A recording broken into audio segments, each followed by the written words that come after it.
Hello, everyone, and welcome back. The waiting is finally over to episode 57 of the sensational ArtaCast with our sensational hosts. It's been a while. It's been a while. I was on vacation. Ghent was. Some other DLC were. Some other big tournaments were. There's much happening right now, and yeah, I think we have a lot to talk about. Um, and it's quite hard to say where to start. Yeah, last time we last episode was right before Ghent, so we should both talk about our experiences in Ghent. And yeah, since then the meta shifted also a bit, I think, and some other things happening. Yeah, LD, how were your 2 weeks? How was Ghent? How was did anything else happening in your Lorcana world in the last 2 weeks? Um, no, not much happening since Ghent. I mean, I've been playing everything, so we'll come on to this when we talk about like the metagame in general. But I Mhm. think what we're ending up with is a pretty flat, not flat, but like there's a diverse metagame there with lots of different decks winning tournaments. Um, it's not like as dominant as it looked. So the result is that I'm playing a lot of different things. I'm trying to decide what to play at set champs. But yeah, Ghent was amazing. I had a really good time, like a really good experience at that tournament. And it was like the perfect balance of I had a really good day one, which gave me like a load of fulfillment, and I was playing like a slightly wonky deck in red purple, like as my own kind of middle ground between different builds. So I felt like I'd locked in on something that I wanted to play just personally. Had a really good run with it on day one. Day two, like it just came to a complete halt immediately. Like it was just nightmare, two nightmare matchups back to back, and then like that's the run over. You can't have that happen. So um, then it was like it's not like I left it feeling like amazing in that I won or anything or that I qualified, but I still had a really good time just hanging out with people, talking to people. It was really nice to have my wife there and come over and see the event and stuff on the Friday and get to chat to people and things like that. And we had a really nice time. So yeah, overall I left it feeling like really positive about the game and really positive about my place in the game as well. Just like we talked a lot about pressure and feeling like you have to win everything, feeling like that sort of thing. Um, it really took a lot of that pressure off for me. Not because I like had a wild success or anything, but just because I felt like, you know what, I don't get to play in lots of these tournaments, but when I do, I show up and I always do like reasonably well. Like you at least have to respect me a bit as a player. I can win stuff, and but like most of all, I just have like a nice spot in the community where people seem to be excited to say hello and really complimentary about the commentating and everything and the casting and yeah, just overall felt really positive. Like it's just it was a weekend full of really nice feelings, even though I didn't like win or get my qualification. It's like sucks to miss out, but I honestly like I honestly didn't mind. Like I left it feeling really good. Um, which I know you didn't leave it feeling so good. So I'm interested to hear about your experience. But yeah, that's mine. I did feel really good, and I still do. Yeah, I think I don't know how to, it's for me like always like very hard to separate the overall experience from my run experience. I mean, it was very disappointing for me. Like I felt really good prepared, and I felt like I had a good choice in my deck and felt confident and yeah and. Um, I went 4-3-1. Was really not what I wanted to do, and I don't know. I can't explain. I won four mirrors. Four out of four mirrors I won, which was so promising to me. But the rest was like I played round two against the blue steel deck, which was yeah not that good matchup, but was a weird game, and I didn't draw a card draw. And yeah, and then I didn't play one turn around the beyond the horizon and stuff, and then they already then because I Mm, didn't want to trade that, and then they had the beyond the horizon, which not every blue steel player plays, and it was like yeah, it was like a bit yeah, it was disappointing, and then against one dogs, I lost 2-0 actually because although I attacked incredibly, I played for angels and stuff, but they high rolled really much and played also really well. I can't complain. But yeah, it's another DLC which yeah, I was just really disappointed and mhm, couldn't enjoy that then too much. And although I had a really cool, my team is really cool, and I was with them, and but yeah, well, it's overshadowing my experience then a bit. And yeah, the day two was the least which I wanted to reach, and again didn't make it. That was like really disappointing, honestly. But yeah, I don't know. I still feel like I couldn't do much more. Maybe the deck choice was purposely was like not the best, but it was also not a wrong choice, I think. So yeah, I don't know. I could I analyzed it a bit, and what I can see about this DLC say about this deal about my personal DLC runs is I don't want to because I always find it like when other people players like say, oh, I was unlucky here and there and here unlucky and there. I always think it's like a cheap excuse. But what I think is what I really can say is like I never had a really lucky day, at least. Like it's always like mm, these such a every game was such a fight, and I never did really luck, and I missed a lot of one drops, and I don't know. It's like it doesn't feel like never felt like okay, today runs from itself or so. It's always like these hard fought games, which I after the day I always think like how can people go 7-1 or 8-0? I don't know. It's like so unimaginable for me. But maybe I play like mm, to sometimes I felt like maybe you should just um try more, like be more brave. Like in the past, I remember like when we played Green Purple and stuff, I really played stuff that were unusual. And when time yeah. went by, I got more to this like maybe I got less confidence, or I said like, oh, come on, I can't play this wonky stuff, or I can't play this like unusual stuff. It's figured out that it's not good, and other people tried it too and didn't work out. And because like a few days before the tournament, I was with a friend like working on Ember Steel, and it was very promising, yeah. And then he was on the tournament with the deck like 1 week before, like, and he went 3-3 and dropped. And then he said to me, maybe it's not consistent enough.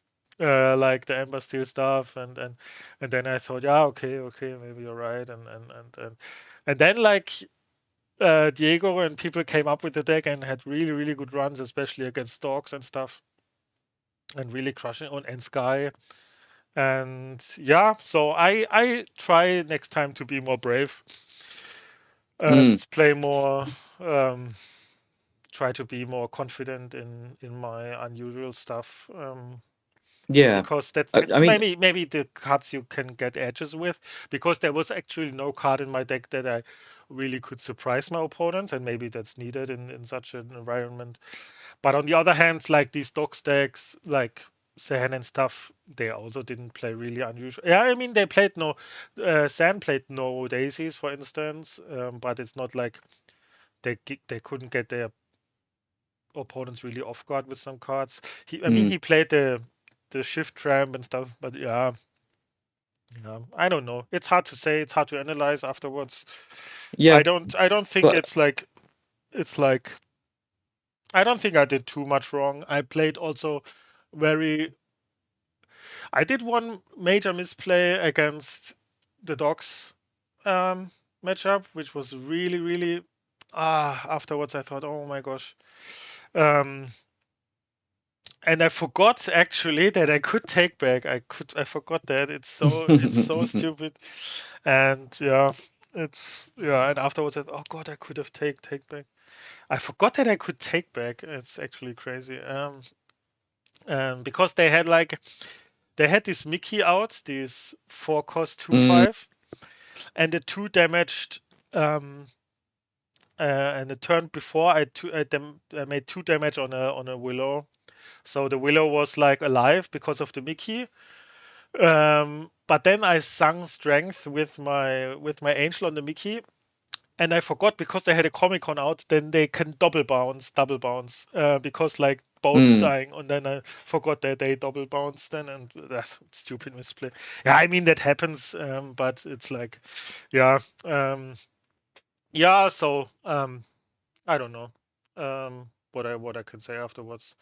Long mm. speech. I don't Well, I know. think you make a really really good point, which I think is like it's a good learning point about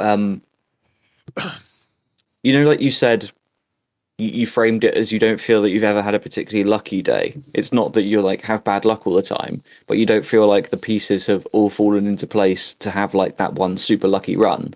Um, the one thing that I've said tons of times that people will be bored of hearing is that the the thing that basically you don't get to. This sounds like really judgmental. I'm not trying to be judgmental to you at all, but you don't get to complain that you don't win the lottery if you don't buy lottery Yeah, tickets. yeah, that's true. That's true. Um, Yeah, yeah, yeah. which is like the we know that decks like purple. We first of all we know that you love a fair deck, right? And lots of people don't play fair. You love a fair deck, and decks like purple steel consistently roll 8 out of 10, and aren't really capable of rolling 10 out of 10. So you put a ceiling on your luck by favoring Yeah, yeah, consistency, that's and true. without like you have to invite a little bit more luck in. Obviously that decreases consistency, and it generally creates like more failure modes for decks, but you do actually have to have like the chance to be lucky, which I think is probably like the only thing I could point to that I would actually say like you shy away from. Like it's the only thing about your attitude to the game that I think would be worth adjusting a little bit, which is that we both come from this same school of thought of liking fair decks, um, but like I think you got to take more chances. Yeah, yeah, Basically, that's it's true. that like that. That was a big thing for me. Is I didn't like doing it either, but now I just like take chances, and it either goes badly or it goes well. And actually, the consistency of my results has gone down, but I still like feel like Yeah, but on the other I hand, still it's feel not. good. But on the other hand, Yeah, it's not that like no purple seal or something made top cut or something. It's still a good deck that you can make. exactly, Yeah, I don't exactly. even Yeah, it's not like proven to be less good. It's like I don't know. Yeah, it's hard to analyze, but um it is. Yeah, um what I wanted to say. I wanted to say something. I forgot now. I don't know. Yeah, but still,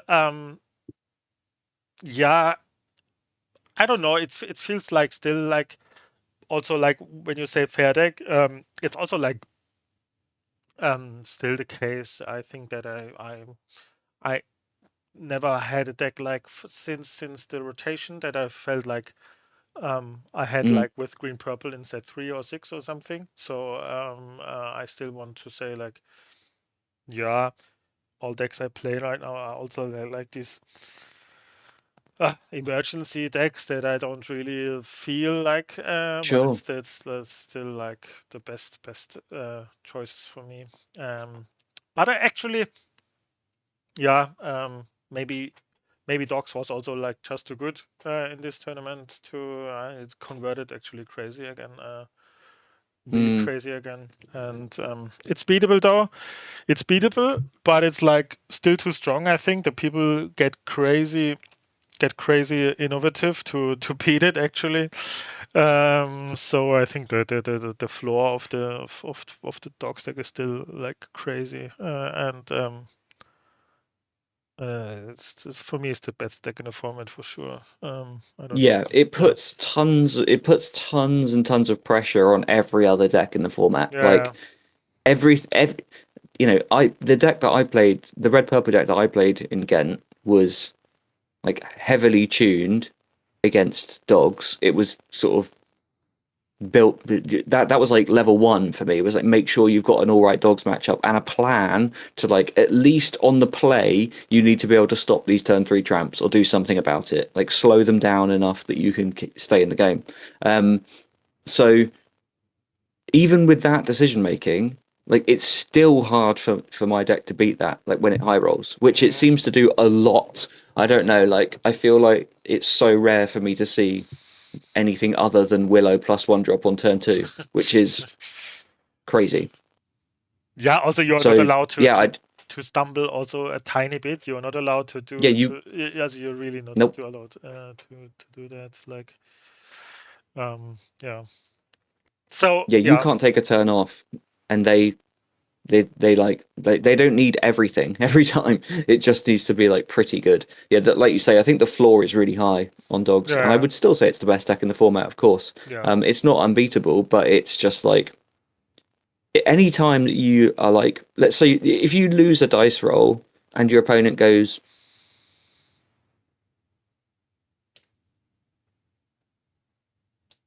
you there's no one in no deck that feels like wholly comfortable in that situation. yeah, So it just has like everyone has to massively compensate for it and just try to find ways of keeping up. Like the pace of play and what you can do in the game at the moment is dictated by the dogs deck. Like nothing else warps your decisions as much as that. So yeah, it's pretty firmly still the best deck for me.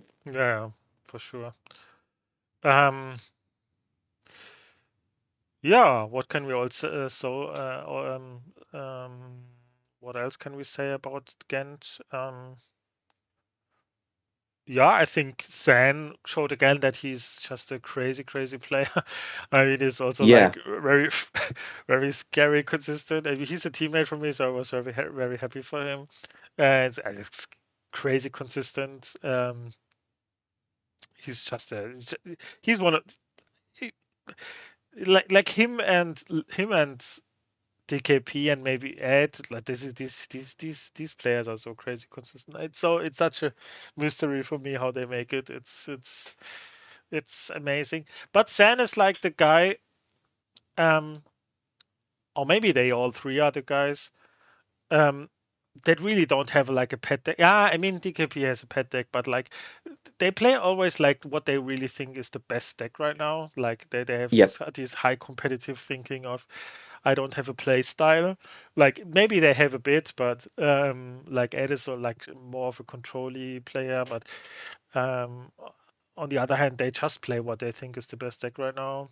Um and that makes them really competitive. And also, I think the mindset is really, I felt it again in Ghent. Yeah, the mindset is so important. It's nearly the same important than the other two components like of deck building and how you gameplay is like that you don't get nervous and stuff and always are calm and this is so important in such an environment and also like I know that I would play so much better if I play at home. Yeah, Mm, if I have like this my own space. Like in the Pixel Bond days, I was so because I said like before the game starts, I was on stream, but I said to the chat like I don't talk now. Yeah, I don't care about you all because I'm always in my zone. Then and I'm so focused then, but there it's like beneath our players right and left and they all talk and it's so loud and I don't know mm, I have probably more problem than other people to focus in that environment. I don't yeah, but yeah. yeah, I don't know. It's really it's I completely agree. One thing that I find like very challenging myself is that there are lots of elements of these like, physical tournament experiences that are quite hard for people with various forms of neurodivergence. So like it's What's our games are neurodivergence? very What's neurodivergence? neurodivergence. It's like it's a blanket term, it's an umbrella term given for people with like any sort of, I don't want to say condition is like the wrong term, but people with things like ADHD, Uh-huh. autism spectrum disorder, those sorts of things, it just means like a different kind of thought pattern and way of Ah, thinking to okay, usual. okay, So okay. yeah, so um I am diagnosed as being on the autism spectrum. That is like that's a thing. The way that my brain is Hmm. wired, and why I sort of hyperfixate on games like this and think about them at the level of depth they do. For me, it's a very useful thing. It can be limiting in some parts of life, but it certainly is very useful within games like Lorcana and the level of thinking that I do around them, it's really useful. But when you get into a physical tournament experience with lots of noise, lots of things going on, the downsides for me is all sensory stuff. So like loud noise, I sharp loud noise I really struggle with. Anything where lots is going on, I feel very overwhelmed. So actually like the physical experience in a tournament hall is tough.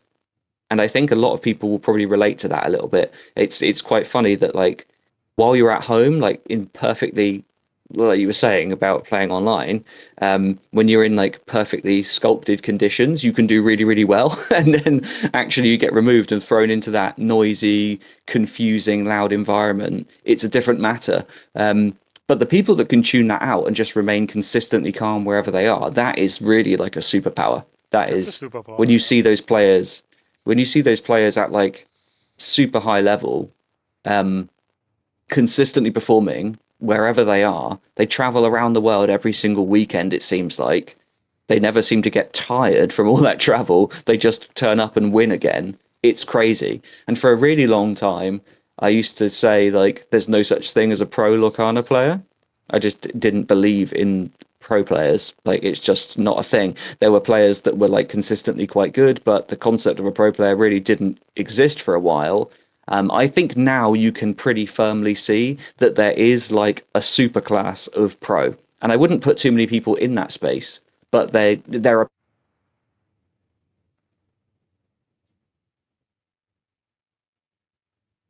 like, almost certainly.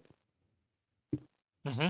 Yeah, that's true, yeah. Um, Also, I didn't know, did you see that was so crazy? Did you see the final of Taiwan DLC? Did you see that? That was No, I mind was blowing. asleep. Oh, true. Lol. Um, Ed, Ed is a I don't know. He's a magician or something. I don't know. Yeah, he is he is like playing, and he plays always. I don't know if you know that he plays super fast. Yeah, and then Yep. and it's so cool. I mean, it's so crazy because like people get like by this fast playstyle of Ed, they get like intrigued by that. I don't know. They play themselves that fast, you know. They Mm, Ed plays it card to the uh, passes and stares at you, and then his opponent played so super fast, and I thought like, why do you not think? Yeah, because I think he could have made a lot more thinking because he had like six cards in his hands, and Ed just pass, pass, pass, and his opponent, I don't know, is he played so super fast, and first of all, it was amazing how Ed won that game. I think game three, his opponent was on 19 or something, and he was like able to remove like for 4 or 5 turns all threats, and yeah, I think you can like get also like intrigued by that. I mean, how do you say that? Affected by that. If your opponent plays mm, fast, you play fast yourself somehow. Or some people do that. I try myself to not do that, and I think I'm pretty good at staying by myself. But um, that was crazy. But it's so amazing for me. How can you play so fast and be so good? It's amazing. It's really that's from another world yep. for me, because like I can see if people think long and then like because like Frank Carsten or someone he thinks really long, for his turns and thinks about all options, and Ed is not doing that but having maybe even more success. That's it's unbelievable for me. Yeah. Yeah, So it is crazy, and the just I don't know. To For me, it's almost like the bit that amazes me the most is all the travel. Like, yeah, just like if I travel to a DLC, I yeah, feel yeah, exhausted for like 2 weeks yeah, after. yeah. And these people that are going around to like every DLC. But first and foremost, like if you have the means, like if you actually have the money and time to go to some of these Asian DLCs, they are insanely high value proposition. Like Mm-hmm. that that Type A DLC, the winner get goes to Worlds, Mm-hmm. right? And it was like the size of a CCQ. Yeah, yeah. That's crazy to me. And also Like, like the players. I talked with a lot of people that were going to the Asian DLCs, and I think the overage the average. Oh, I don't want to offend Asian. There are a lot of good players for, but I think the sample size of like casual players is higher on these DLCs. I heard. I don't wanna say that. Yeah. I mm, just heard about it because like yeah, it's not that popular over there than in America and mm, for instance in Japan, for instance, Lorcana is nearly non-existent. Sadly, it's like they have their own TCGs. You know, they have Pokemon, they have like yep, yep. Yu-Gi-Oh and stuff, and yeah. But yeah, um, yeah, that's so we have all a lot to learn. I have a lot to learn, I have to say. I think I'm very good at analyzing the game, but still have a lot to learn. Mm, Um, yeah, and it's good to have something to learn. I want to make a big shout out, yeah, a big shout mm-hmm. out to Niels. Yeah, Niels Yeah. is a German player who has. I know him really good. Yeah, really good. I know him. Yeah, he's a German player, and he's very nice guy and a very how can I say like calm and very like humble guy who always plays green purple. Yeah, he's if I have green purple in my blood, he has really green purple in my blood, and he actually brought a sauce which made him going top 16, yeah, top 16 with green Mm-hmm. purple. And I saw the list and I found it very clever, because I think yeah, what is the list? Yeah, the list is basically I gather my combo to Prince Philip list, with exchanging the blue ramp stuff for the much more card draw from purple to get more Mm-hmm. card draw. But it's still very reliant on the Philip combo, but has absurd amount of card draw and yeah, and has like Webby and stuff and Lewis for the dogs matchup. So I think it is a very yeah, there's much thinking about in this deck, and what I play tested the deck also right now a lot. And what I really didn't, because last set I was working on something like this too, but I found it not. Yeah, it missed a bit. It missed a bit. It still maybe misses still a bit like to be like really S tier, but what really helped is Strike a Good Match in this the reprint of Strike a Good Match really helps the deck a lot Mm, in my experience, which I because I tested it now again. And Strike a Good Match helps for digging, first of all, very good. It helps for discarding the pull the lever, for wrong lever, and it's like, it's really good piece the deck got. Like sometimes it's like, if you have like this combo deck, then sometimes one more card draw card can really make the deck to a mm, consistency level where it's really good, you know? Because like sometimes it's really hard to figure out how much card draw you need or how much consistency you need to be really top tier. But yeah, I really like the thinking here. Sometimes you can really sit back against some matchups and play your pull the levers and the guidebooks and stuff because you know you will combo anyway.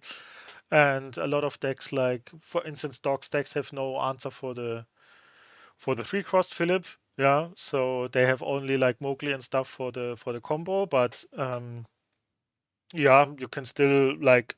protected if they play Mowgli. So yeah, I think it's a very good list. I think it still struggles. If dogs wouldn't exist, it would be even better. But dogs is Hmm. probably still hard even with Lewis, because you really miss then the. I think with the Snow Fort, it felt like really good against these high um, under the sea lists of dogs, and but without Yeah. it's sometimes tough. I don't know how you feel about it. I think it's I just want to make a shout out because he's such a cool guy and it's so brave and Yeah. it's so cool to play this. I think it's so well thought. I think this Royal Guard also hits like crazy in this deck. Minnie Mouse is also really good Hmm. just with Cheshire Cat and stuff. And I don't know. I really like the thinking here and the decisions here. Yeah. Yeah, I think the deck is awesome. It looks really, really good to me, and I totally understand the decision making as well. Completely agree with what you say about like strike a good match. It just fills in a really important gap of filtering. Like often you really did feel like you need key pieces, you need to keep digging, and the deck really didn't have a way to do that. Like it's a big difference between being able to play like sing a strike a good match or something, dig deeper, discard a pull the lever for your wrong levers versus like being in the same position without that card and having to take a turn off just to hard cast a lever. Like it completely changes the flow of play in some of these cases. I think Lewis is enough to get you there a lot of the time Hmm. against a bad dogs player, but again, I would imagine that it gets very hard once you play against very competent dogs players, and you sort of pretty Yeah. priced into finding that under the seal combo in a timely way.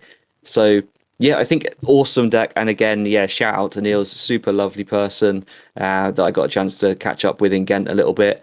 And yeah, always a joy to talk to and a very good ambassador and flag bearer for green purple in general. He's like the best kind of green purple player that just never pivots but finds a cool way of competing with it. So I think it's yeah, it's awesome, and congratulations to him. Massively deserved invite to Continentals, Yeah. and I'm sure we'll see another green purple performance there. Yeah. We just have to make we can say his name lots and give him lots of shout outs, but as long as people don't start to build the association between like his face and his name so that they mulligan for green purple in every game against him. We don't want to end up like over publicizing his green purple play and so that everyone gains an advantage. We want him to win. So we've got to be careful. Yes. Yeah, so that's just amazing. Um, and just a great accomplishment. Yeah. Yeah, so I think what do you think about the meta in itself? Like did it change much Mm. since Ghent? Do you think there were some new insights for you after Ghent that you didn't have before, like from the meta perspective? Yeah, I think the big story going into Ghent was that Sailor had just won the CCQ with this high under the Mm-hmm. sea dogs build, and that's what everyone expected to be the main threat in the room, and indeed it was. But they so in response to that, lots of people felt safe cutting their item removal, and then the dogs players just went back to playing Chromicons Yeah, again, yeah, which yeah. is now where we're at still. There's a super varied metagame now where people lent in a bit more into playing some of these anti-dogs decks, which in a weird way made the stuff that did have bad dogs matchups better as well. There were lots of people saying, oh, dogs isn't overpowered, just nobody's playing stuff that's good into it. You should just play decks with a better dog matchup. I really don't agree with that way of thinking because in the same statement, you're basically saying don't play Blurple, but you're also saying do play Blurple because if you say everyone should play anti-dog stuff, then the next logical step is to play the decks that beat them. So Yeah, you're yeah, just okay. Yeah. fueling us. You're fueling a cyclical metagame. It's like if you decree that Blurple is an unplayable pick for because it doesn't have a good enough dogs matchup, then you're also decreeing that Blurple is good because anyone that can think one step ahead just thinks, okay, then I'll go back to playing those things because I'm going to feast on everyone that's trying to beat dogs and pushing dogs out of these tournaments. So the end result is a super wide metagame. I still think that the top decks that we sort of said originally are still the top decks, but loads of stuff is playable, and that is evidenced by all the stuff that's winning tournaments. Like just last night, as of recording, there was a CCQ in the USA that was won by Purple Steel Burn. Yeah, I saw You that. know, Yeah. that's a deck. That's a deck that kind of the door gets reopened for it as soon as people start jamming a lot more blue yellow control and blue green as kind of brought back to life by Ed. So I think right now going into set champs, it's literally just play what you like. I really don't like if you really want like in a vacuum best decks. Blurple is the most consistent deck. Dogs is the highest power deck. Purple Steel is just purple stealing things, like rolls 8.5 every single game and is the best at beating average players consistently without like much risk of messing up for you. Pick one of those three if you have absolutely no preference towards anything else.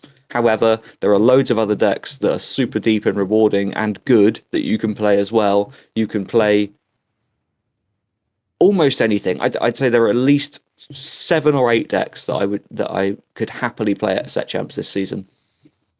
Yeah. Yeah. Yeah. That's maybe true. Yeah. Yeah. For me, like for me, the Ember Steel is the fourth deck for me. That is tier S tier for me. Like Mm-hmm. um it's really sad because I was too low on it. I and it's really if you want to have something that like I will show now the list from because big shout out for Diego level 9001 because he made top four, I think. Top four, no, top four in the Saturday bracket, I think, if I remembered it correctly. Um, and yeah, if you want to have something that really maximizes the chances to beat dogs, and it's that. I mean, it has a lot of outs for turn three Angel.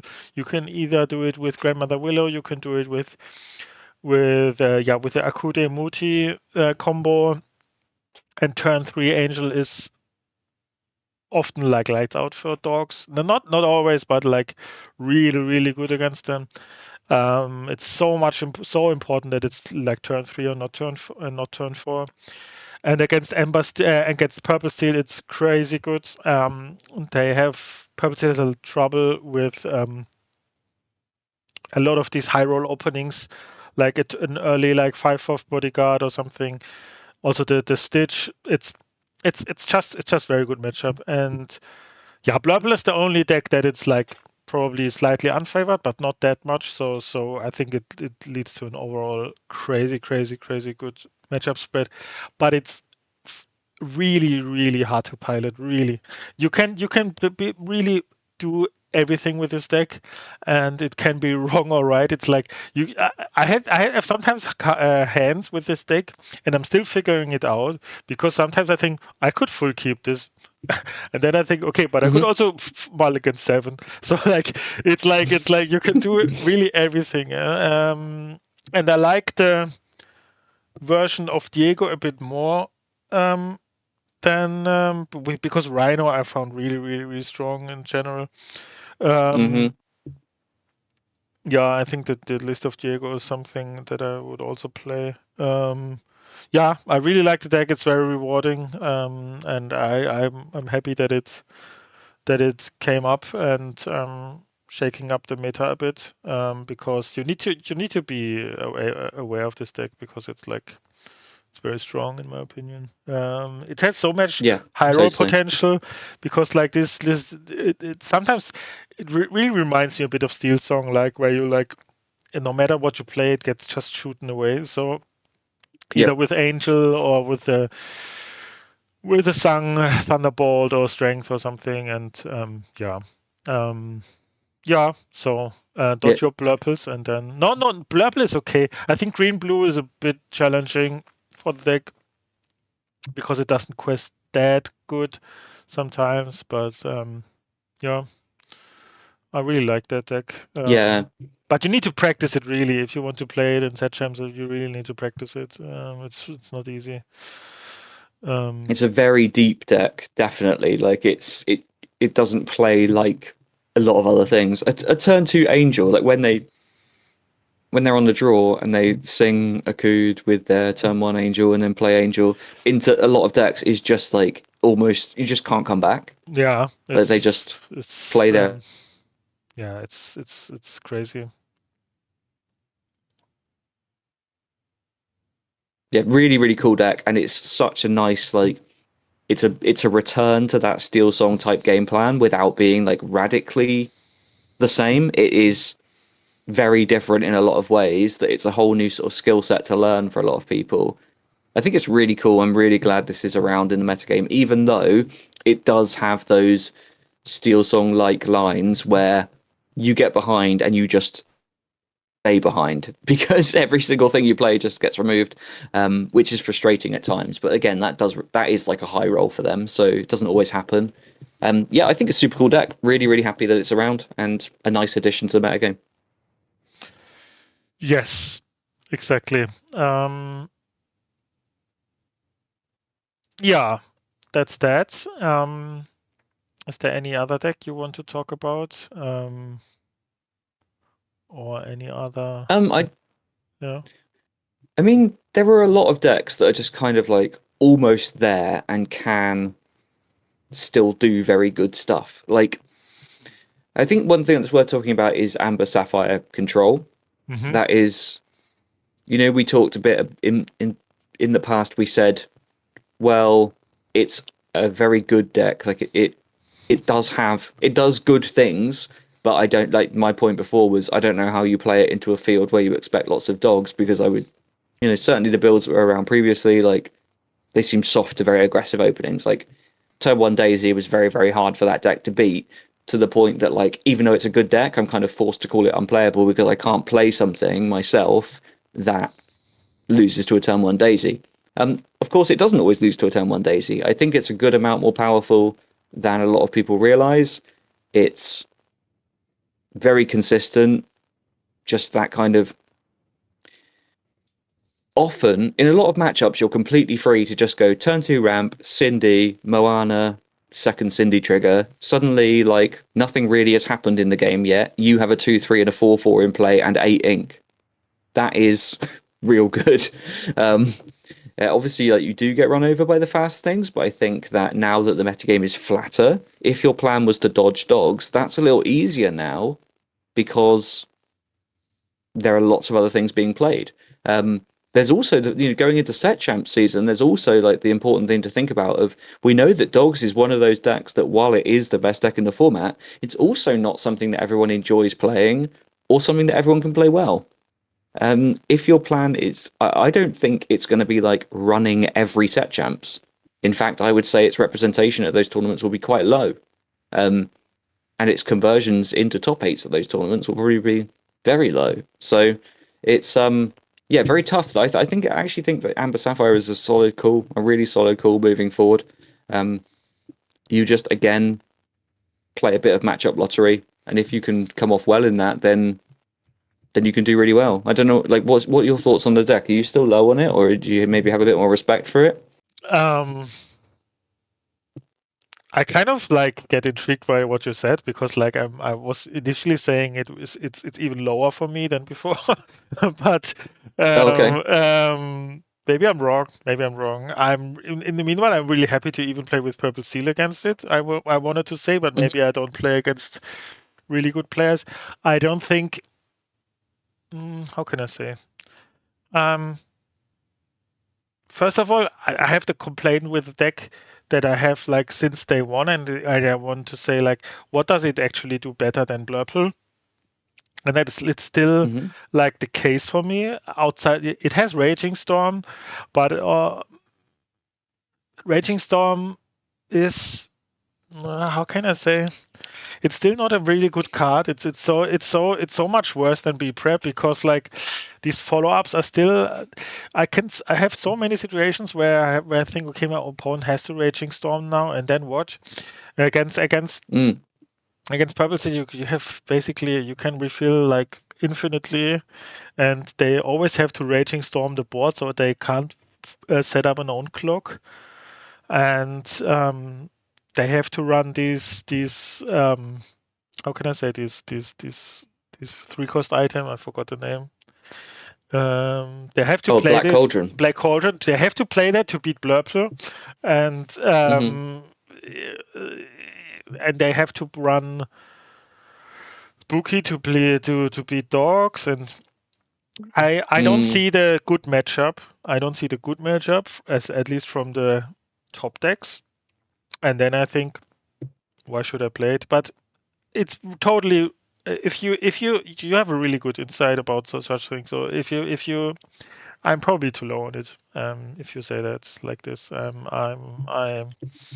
I just don't see it, but maybe I'm too low on it. It's totally possible. I was too low on green blue too, because I thought green blue, okay, how do they?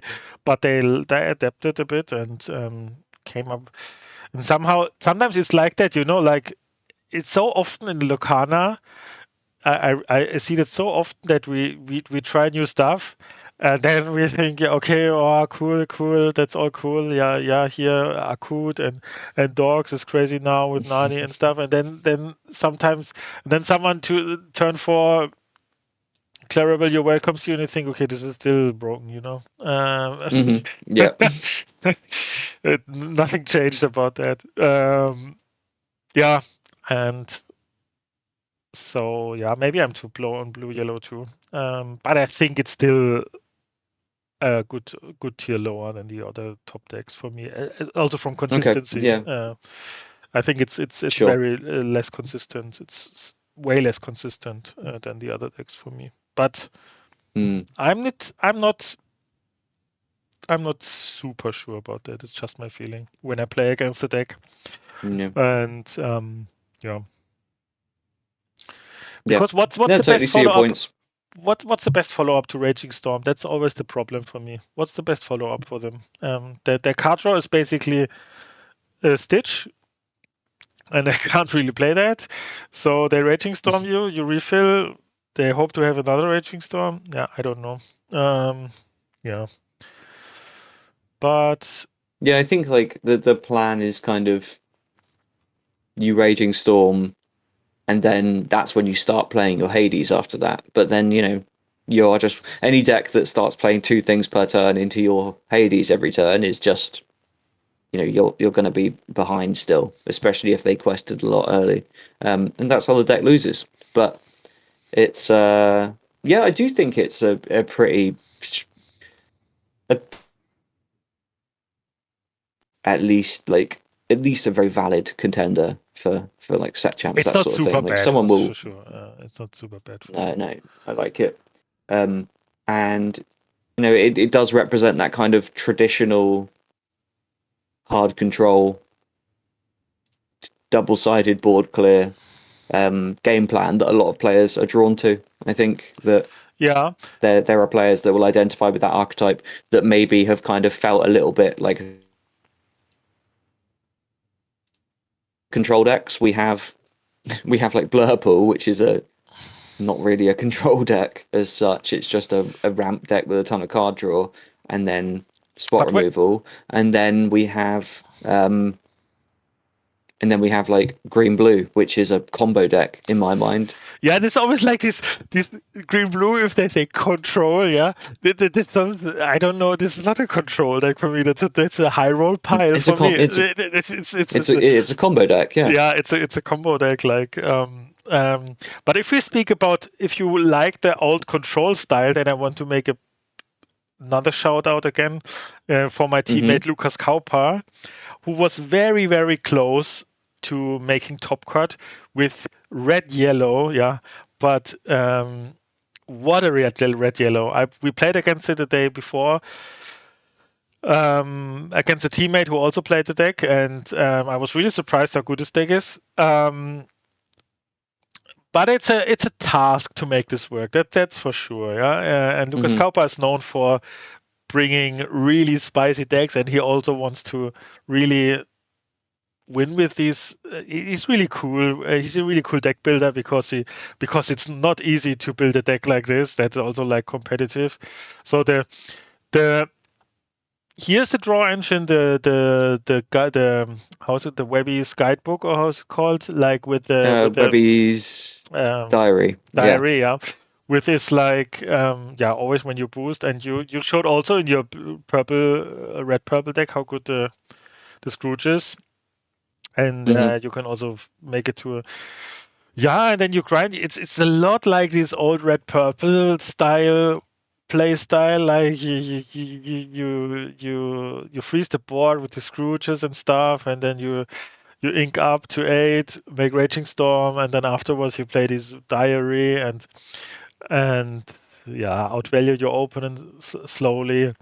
But it's still like hard to compete sometimes with these purple stuff. Yeah, purple is like really broken. What's card draw is still like sometimes it feels like you have to do so much to do the same than purple does. Hmm. Like, but it's at least an option to do so. And also like yeah, against dogs, these 4 cost action completely crushes dogs sometimes.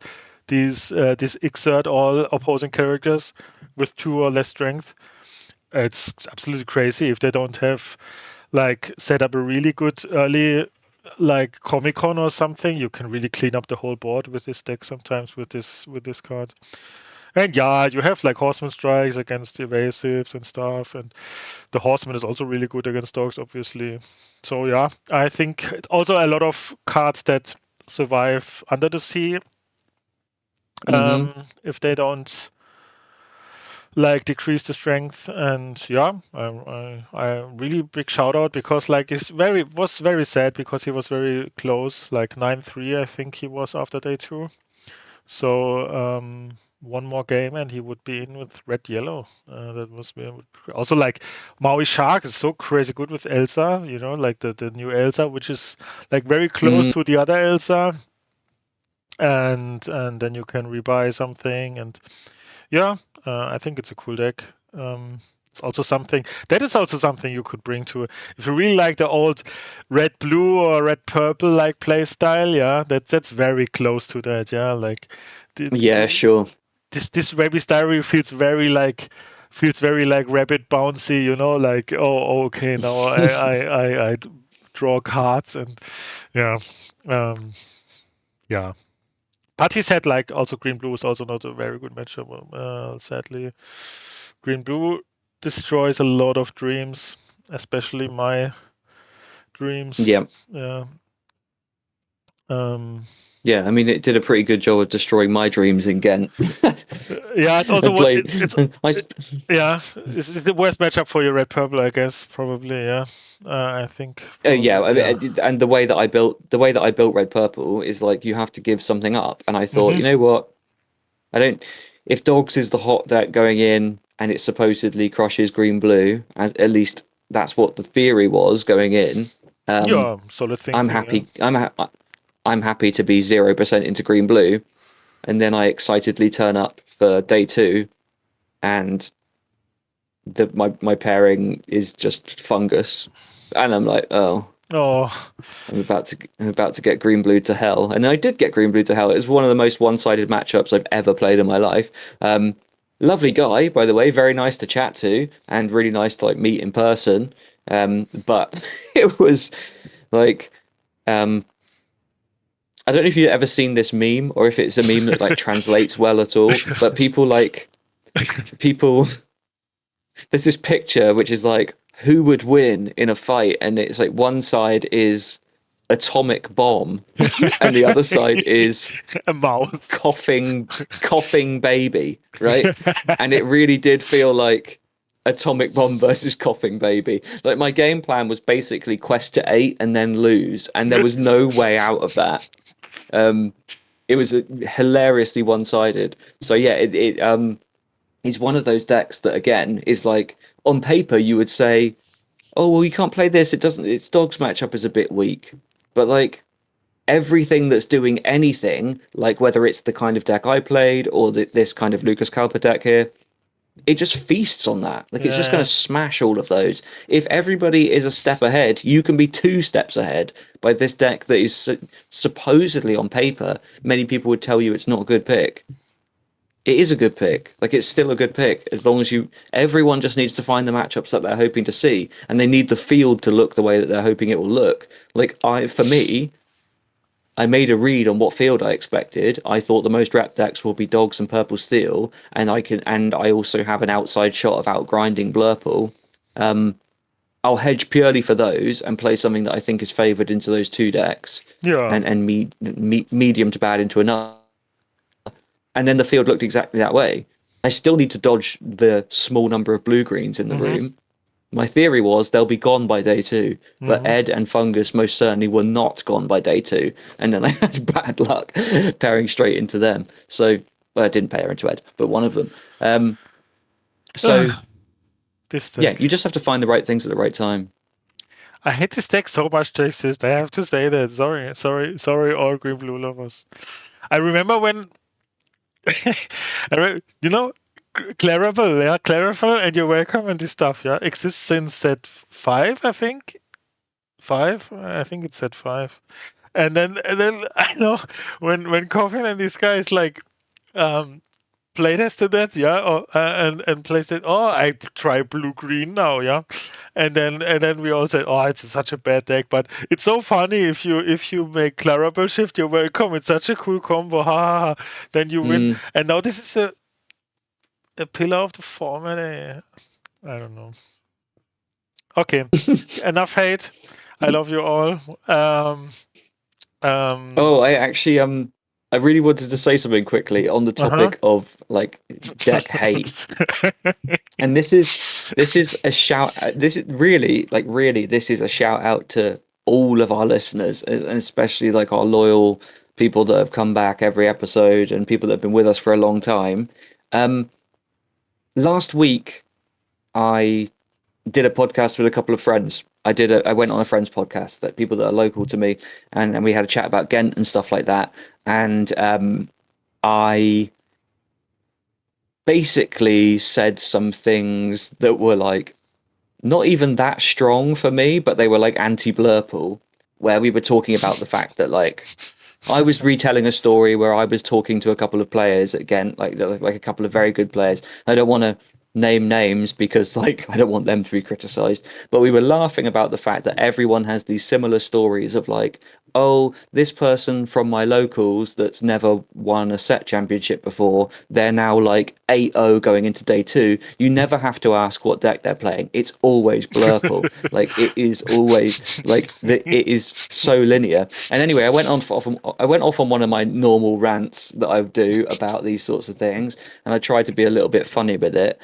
And like someone in like one or two people in the comments on that podcast episode were really like, how dare you say that about Blurple? It's so disingenuous. Oh, it takes so much. Basically, just like raging Blurple player that, like, obviously, like, basically, it made me feel like I really took for granted, like, how in tune with my humor a lot of the people that listen to us are. You know, like I thought, well, I can just make these jokes anywhere, anytime, and everyone will just laugh and they'll they'll all be really understanding. And I realized, like, actually, no, the kind of people that like the fact that we do poke fun at some decks, and like basically every deck gets a turn as well. Like it's not concentrated hatred on like a specific deck. With I think it's really important to laugh about those things and make those jokes as well. So I just wanted to say I really appreciate our audience and for getting it and for being on board with the humor and realizing that like, oh well, maybe your deck was poked fun of this week, but then like it's somebody else's turn next week. Because yeah, just like not everyone is in tune with that. And some people are like, there are like furious Blurple players out there who truly believe that they are playing 4D chess and that like Sail Genie Elsa is like it's like they've cracked the Da Vinci Code. Them and them alone have realized that ramping into a 4-drop and then playing a 5-drop the turn after their opponent plays a 3-drop is like truly groundbreaking stuff. So yeah, thank you for being cool, basically. Like, thank you for letting me be the person that I am. Like, it's the opposite of wanting to start arguments. It's literally like if by poking fun at stuff, I'm trying to like take a bit of air out of the ball. Like we get real tight about this stuff, and it is just like a fun game, and we should be able to rant a bit, and we should be able to be tongue in cheek. It's no offense is meant by it, but I think it's really important. So yeah, just thanks for being cool to the people that listen, and thanks for like people that came up to me in Ghent and said like, I really like the humor that you bring to stuff. It's really Yeah, entertaining. I mean Like, thank you, because that means a lot to me. yeah, I mean that's so important. Yeah, I think yeah, always like in communication. Yeah, there are I think you there are senders, yeah, and receivers, yeah.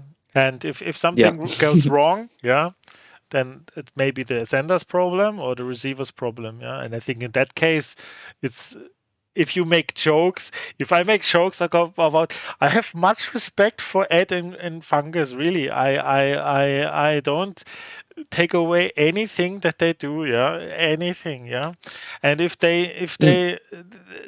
they are crazy good players. That's not. It's. I should be able in. We should be able in our podcast to make jokes about deck that we think are undignified piles of cards. Yeah. and, and we should continue with doing so. I think, Yeah. yeah. Yeah, and on that, I have one really, really small point to add on, which is something that I really, really enjoyed. Was it was a French player who came up to me again on day two and said, like, I want to show you something on my phone. And they pulled up Discord, and this player's like local Discord group for discussing the game was called the High Dignity Card Club, like specifically because they listened to us, and they were Oh really, God, really talking about like that. I'd Yeah, be so they were honored. talking about. I know, and I was like, that really is an honor. Like this concept of decks being of high or low dignity, and the fact that it just changes every week. It's basically like if anything is good and I'm not playing it, it's undignified Yeah, deck that like it makes you total would only sense. play if you. Yeah, yeah, like you were if you play it like you were raised by a pack of wolves, you've got no manners or anything. And then like the next week the deck becomes bad and I'm like, it's a very high dignity deck. You know, if you play this, you're very smart and well put together player.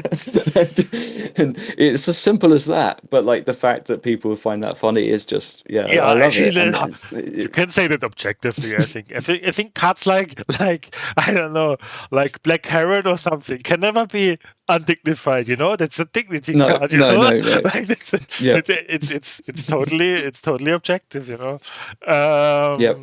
and cards like Tipo can't be dignified. You know, you can't No, put Tipo, yeah, very Tipo in your deck undignified. and say, "Oh, I'm a cool I'm a dignified person."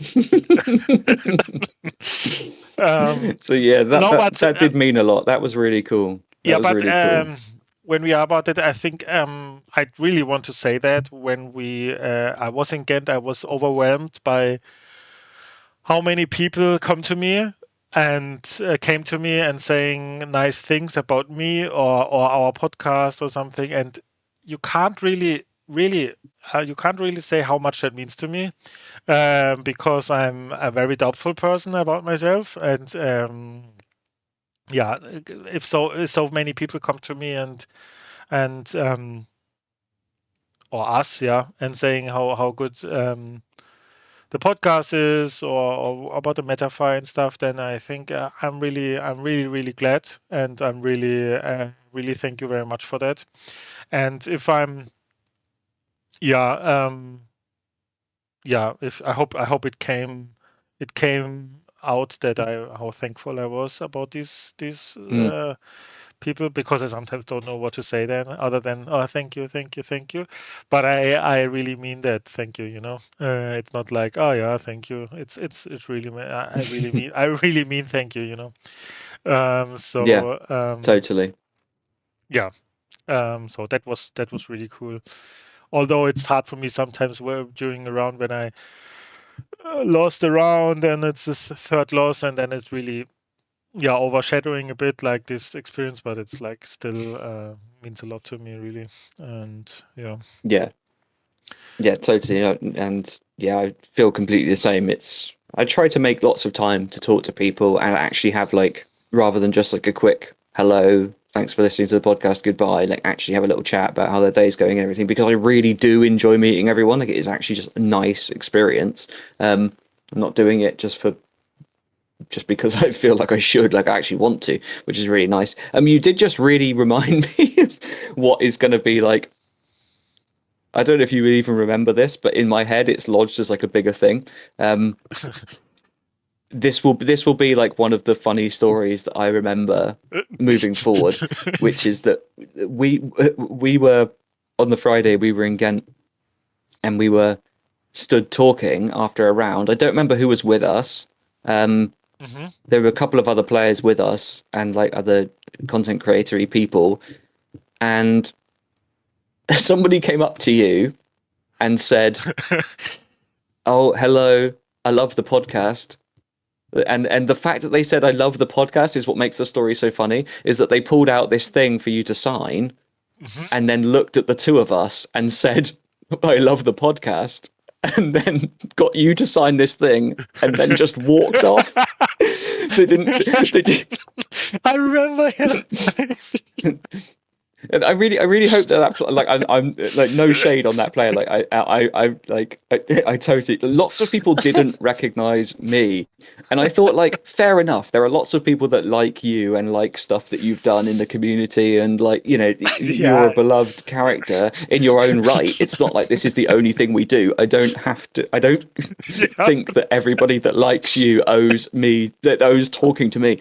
But when someone specifically is like, I really like your podcast, and then they get you to sign something, and then they just look at me and look away and walk off, I was like, what the hell? Like, do you know that You are I not also make worthy. that You are podcast, not worthy, LD. and You're just not. but that is like that is a really nice. That's a really nice story. That just like, yeah. I mean, again, like no shade to. There's no expectation, but I just found it really funny because it was just like, it was such like a direct snub of like, I really like it, but then not your co-host. Goodbye. I was like, you know what? Not everyone is for everyone, and fair enough. Like that's completely fine. But I went back to the hotel that night and laughed about that. It was just like that was. It's good to stay humble. It keeps you grounded. Yeah. That's really good. Yeah.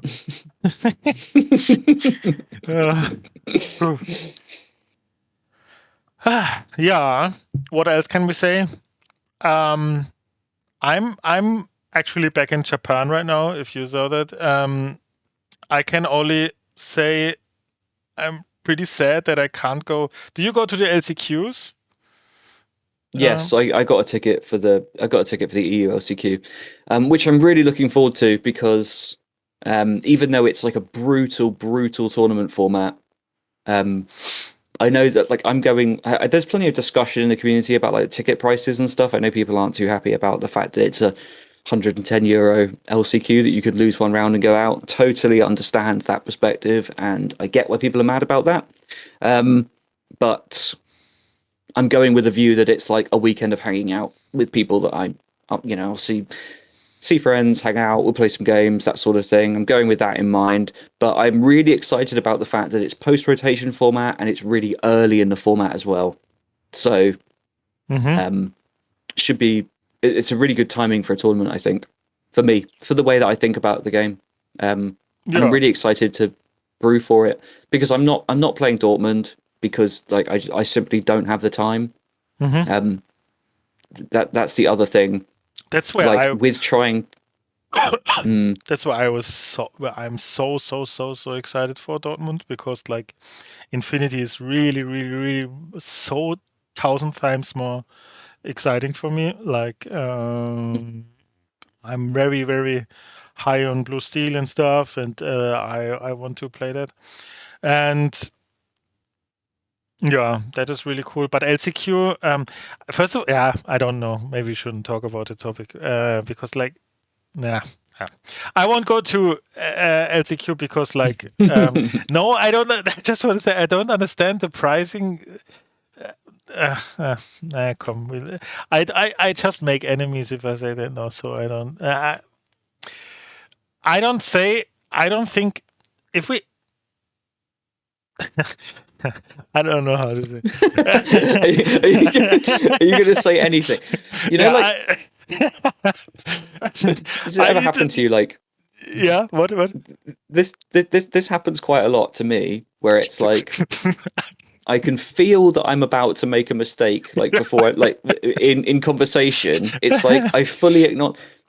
It's like it happens a lot in arguments, like just like if you ever have like arguments around the house, that sort of thing. Like it's normally about something insignificant, like housework, that sort of thing going on. You end up getting into an argument with your partner or whoever you live with or something, and there's like a thought in your head, and it's like a Yeah. response, and you're like, if I say this, this is about to become a big deal. Yeah. Uh, But I think I'm about to say it anyway. I think I'm about to yes, just like because ruin my day. some parts of my brain think that's a good idea, and Yeah. no, I think it's not too bad if I said it. But my wife always says, "I'm just a how's it called a capitalist? A capitalist? Do you say that in English?" Yes. Yeah. Yeah. Because Yeah. I think like if it last year they sold out very quickly, yeah. So Mm-hmm. the LCQ tickets, Yep. so they raise prices now. That makes total sense to me, Mm-hmm. and I think it will sell Yep. out again. So if you complain about, you can complain personally, I think, about that because you think, oh, that's sad that I must pay more. But I don't understand the madness about it because like they are a company and the company want to make money, and I don't think if like I don't know. I don't judge them by raising prices and also by taking away the prices because like I don't know. If it doesn't sell out, then they did a mistake, yeah. But if Yeah. the if it will sell out again, then I don't think it's a mistake. But please, I love you all, okay? If you can be mad about it, yeah. It's okay. Yeah. I'm just I no, it's not that I just don't get it too much because I think also like I worked in multiple big companies in my life, and it's sometimes very very complicated how they get their budget and stuff, and then they said like, oh, you don't get a marketing budget this year and stuff, and and then there can be so many reasons why things change, and I don't think personally I want to be like, how can I say? I don't want to judge people by if I know too less. I think I know. Yeah. Yeah. Sure. I always think like Savitz said something that I found very intelligent once, where he said like, I I I admit that I don't know a lot of things about Lorcana, and that's something that is really clever for me because I think he's such a good player and still says that's very intelligent for me. And also like that's something when I that amazes me when people say I don't judge them because I don't know too much about that, and that's so complicated sometimes. I don't want to exclude it. I don't want to say they are super minded and they are just total cool guys. But I don't think if they do economic decisions, I don't judge them. And I it would be illusion to Mm. say they don't want to earn money. And Yeah. if they if they could make a mistake there, oh, for sure, yeah. But Mm-hmm. I always think like they are like more people than me, like thinking about this stuff all the time. They do this as their main job, and I don't know. But okay, you can still be, of course, you can be mad about it. But I think, yeah, I would say, for me personally, I try always to, if I know so less about that things, then I try to not judge it too much. But yeah, I don't know why I make that. I just wanted to say, um, I sadly can't go to the LCQ because my wife's brother how's it called? How's it called? Wife's brother? The wife's brother? Brother-in-law. The brother-in-law, yeah, marries at that weekend, and so I'm happy not qualified. I'm very happy that I'm not qualified because Yeah, true. that would be a That hard would be a big argument. issue. Yeah. Yeah. So I skipped that cleverly. I lost on purpose multiple games on in Ghent because I wanted to give my opponent some So chance. smart. Yeah. So smart. Yeah, so smart. And yeah, no, we said like if I really make it in Dortmund, yeah, then we think about it because like there's also like a lot of money on the table, honestly, if you qualify for Yep. yeah. So, but we will see. But I don't want to risk the to force it too much. So we could look at what happens in Dortmund, and if I don't make it, then it's not my season. Yeah. Yeah, sure. Fair enough. Yeah, again, I don't want to spend too long on this like ticket price thing, but I think Yeah, it is worth talking about. So I the thing that I've worked out is that your sensitivity to the ticket price stuff, it's like um it's proportional to your overall costs of travel and attending the tournament. So taking the LCQ prices up really high is a big it has a big impact on, let's say, like people who live in France, who can just like live in the Paris area and are basically taking day trips over to attend it, where the ticket price represents a huge portion of your costs.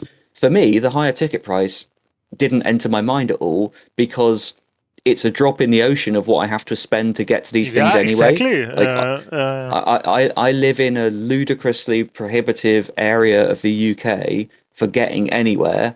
It costs me like £200 just to leave the area that I'm in, essentially, in return trains before I've even got to an international airport. The costs of travel for me are very, very high. They're prohibitive. I literally can't attend more because of the costs associated with it. I certainly don't have infinite money. Far from it. So I have to be quite picky with what I'll attend. But it means that like I often find it quite funny that like it's weird I have a hobby. My hobby is playing Lorcana, so you would expect that the company that I spend most of my money with is Ravensburger, but that's completely not true. Over the last year, more money in the pockets of Holiday Inn and Yeah, EasyJet yeah, than it has Ravensburger, which is yeah, crazy. It's really weird to have this hobby where people are willing to spend thousands on, like the travel is the biggest expense for competitive players rather than cards. And the company that produces the game does not get any kickback from that. The amount of my overall spend on competing in this game that goes to Ravensburger is quite low. So it's like, yeah, yes, do I want to see tournament prices increase? No, because I don't want to spend more money. I'm already spending a lot. However, proportionally, it doesn't affect me so much because like a €40 hike in ticket price is like, you know, that's also the difference in me booking my flights one day later. Like they're yeah. just randomly €40 more. And I don't complain on that because that's just the nature of the system. So it's like, I get that there's an accessibility thing. I think that overall, competing in TCGs is already such a prohibitively inaccessible thing for so many people. I wish it wasn't. I wish we had a digital client where more people could show their full range of skill without having to pay thousands to travel. But the nature of the beast is that it costs a lot to travel to tournaments, and any price increase. I think the egregious thing this time is the pricing. Is like that there's no pricing outside of the qualification. That is like something that should be addressed, and that's probably a fair shot. It will be addressed, to be fair, because it's not that expensive to put some extra pricing on. The ticket Yeah. price for me is like is whatever. I appreciate that's kind of a privilege thing, but it's because I know I'm already throwing a big chunk of money at it. But like players outside of qualifiers deserve pricing. I think is my personal opinion. Like that's the thing that makes it bad faith is like the pricing is so low. So Yeah, outside of the pricing thing, I'm fine with it. But again, I appreciate that's like a privileged position, and I think my overall position is that this stuff is innately inaccessible and high cost, and that those barriers are prohibitive to a lot of people. And if any effort is made to reduce that and make the game more accessible to people at a competitive level, I would say that it should be in the form of a fully supported digital client that literally just breaks down all geographical barriers to competitive play. Um, that's my point of view. Yeah, yeah. We could talk about that for years. I think they won't do it still because, like, yeah, I think the paper product will sell way less if we get a digital client. I think, but maybe I'm wrong. Yes. So I think they probably, um, yeah, maybe I think they think something. But yeah, let's see what happens. I think it won't come soon, sadly, but we can hope for. Yeah. Hmm. Yeah, I don't think anything like that will happen anytime soon. But I just mean like big picture for me is Yeah, like yeah. I want as many I want as many people to be able to compete in the That's game as true. possible, and I don't see um, basically like if if you made good good faith sort of low tournament entry costs that you even though costs were going up, you made an effort to keep entry costs low so that people could take part. um Unfortunately, that alone isn't enough to keep the cost of competing under control, because you have like wars going on around the world that have an impact on a serious impact on oil prices, which increases the price of air travel. And like any number of things can send this upwards. It's like, yeah, I guess what all I'm trying to say is that like the very nature of what we try to do by traveling around to tournaments is likely to continue rising in price through numerous measures. And for me, it's always going to be an incredibly prohibitively expensive thing to do for people. It should be done as a luxury. And yeah, obviously, I want people to be able to do it, but like the only answer for me is break down all the walls at once with digital competition. So yeah. Yeah, yeah. That's a good thing to say. Yeah, and hopefully we get heard. Yeah. So, is there anything um we missed out? I think No, it's I think very that's good for me. yeah, it's very challenging for me to prepare now because like if I should focus more on Infinity Mm, or but that's something we should yeah maybe talk about next week or so. Yeah. yeah, Yeah. that for most people now. I mean, we have a set champ season, and then Infinity is the pure focus for people. For Yeah. most players, for most competitive players now, the next core constructed competitive event is LCQs slash Continentals. Yeah. So that's post rotation. Yeah. So Yeah. we have a new set coming up, which is obviously going to have a major impact on that post rotation format.